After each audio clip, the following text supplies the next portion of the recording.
20th century, we knew what war looked like.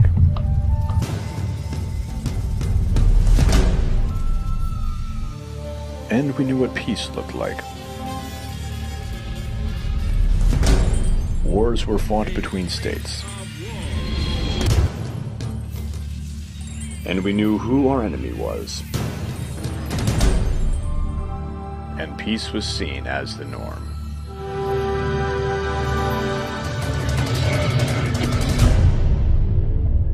But the world has changed.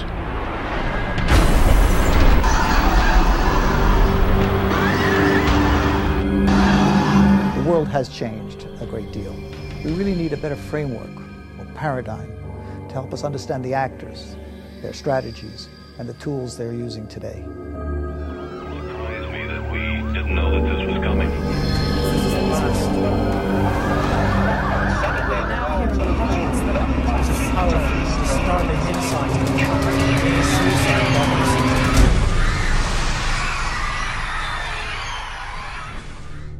Today's security environment is different. In the 20th century, there were only a relatively small number of states. They were thought to control their territory and provide services to their people. Today, there are almost 200 states, and they differ greatly. There are approximately 50 liberal democracies that support the rule of law, human rights, and economic progress. There are another 40 dictatorships. And also, what is different now than in most of the last century is that today, approximately half of the countries in the world are weak, are failing, or have failed. And this will continue. A failed state is in a difficult position because you cannot deal with these kind of people themselves. And there are a surprising number around the world. Some people say 30, some people say 60 states failed or teetering on failing.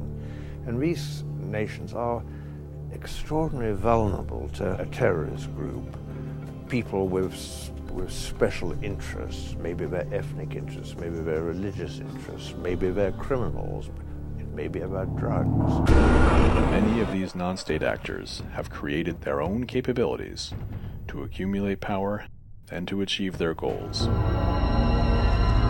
When you look at the organization of armed groups, many of them will have what we call an underground, and then they'll have a public organization. In fact, if you look at the structure of an iceberg, the above-ground organization will be involved in trying to develop legitimacy and political support for the cause. Then there's an underground, or below the waterline element, and it carries out a range of activities and maintains a range of different kinds of capabilities.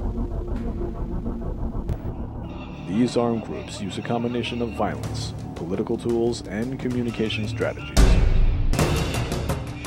One of the striking features of modern-day terrorism has been the manner in which they have fully exploited the modern-day mass media.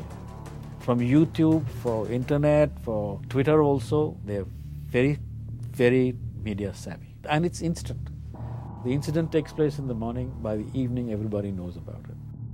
What we've seen is that the terrorist groups that we're looking at the moment are actually very adept, very skilled in the use of cyberspace.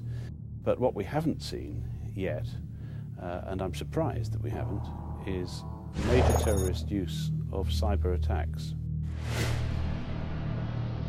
It is inevitable that there will be significant cyber attacks from terrorist organizations in the future. It's a paradox. They're using 21st century techniques for going back to the 7th century. To promote and achieve their goals, some states and armed groups act alone, but many work together. Coalitions and networks of hostile state and non-state actors are being built. These coalitions can be very powerful, influential, and are often intricate. And we are seeing examples of this phenomenon in many parts of the globe. Any group which has to have a global reach has to have some backing. whether it's a state or a super empowered individual. Let's look at the A.Q. Khan case, for instance, the entire episode. Now, this man had contacts with North Korea. He had sold technology and designs to Libya, and then he sold it to Iran. It is intriguing that he should be selling it to the Shias and the Sunnis on both sides, knowing that all's not well between the two groups, basically. But he'd done it. In Lebanon, the radical Shia organization Hezbollah has been sponsored and cultivated by Iran. The ability of Hezbollah to threaten a weak country like Lebanon stems from the fact that, first of all, inside Lebanon, they represent something like 40 to 50% of the population of the Shiite community. And that's strong enough in order to frighten everybody in Lebanon. And since all the other groups in Lebanon are not really willing to fight, this puts Hezbollah as the only group that is ready to use force in order to promote its cause, in keeping Lebanon weak and in making sure that Lebanon will continue to be a base for terrorism.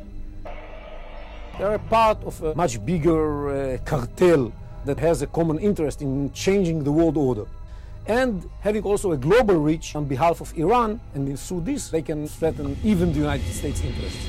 So that's a possibility of an attack coming from Hezbollah if this situation deteriorates there. The phenomenon is occurring closer to home as well. In Mexico, these coalitions are led by criminals who corrupt and intimidate the governments and violate human rights. They seek to keep the state weak and to be able to carry out their illicit activities with impunity. And you can find this throughout Mexico down into Central America. One of the experts had calculated that the gross criminal product of the world is $1.5 trillion US, which is the GDP of the United Kingdom in 1 year.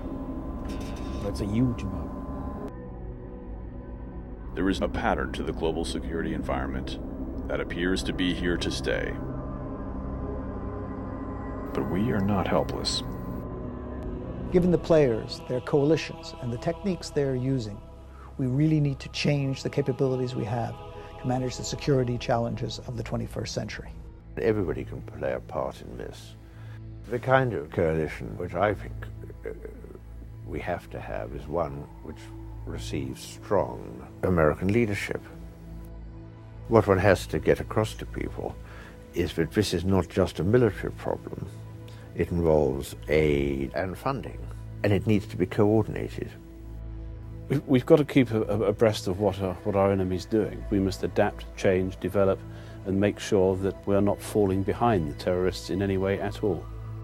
The structure, the way of cooperation, the way of looking at the organizational level should change to enable a whole state operation, whole state campaign, to enable effective public information, or what's called strategic communication effort. You need to develop new organizations, new structures that would enable the effective flow of information and the effective development of ideas and the effective strategic systemic thinking about the situation. We need to adapt our security paradigm for 21st century challenges.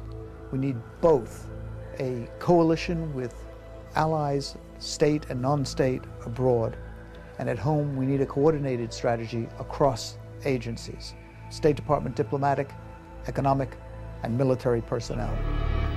Fortunately, there has been some creative work done on these techniques. There is, in fact, a creative security agenda available. Now, even if these capabilities are developed, this will not be a panacea. It will not be a silver bullet. It will, in fact, though, make a difference in the 21st century.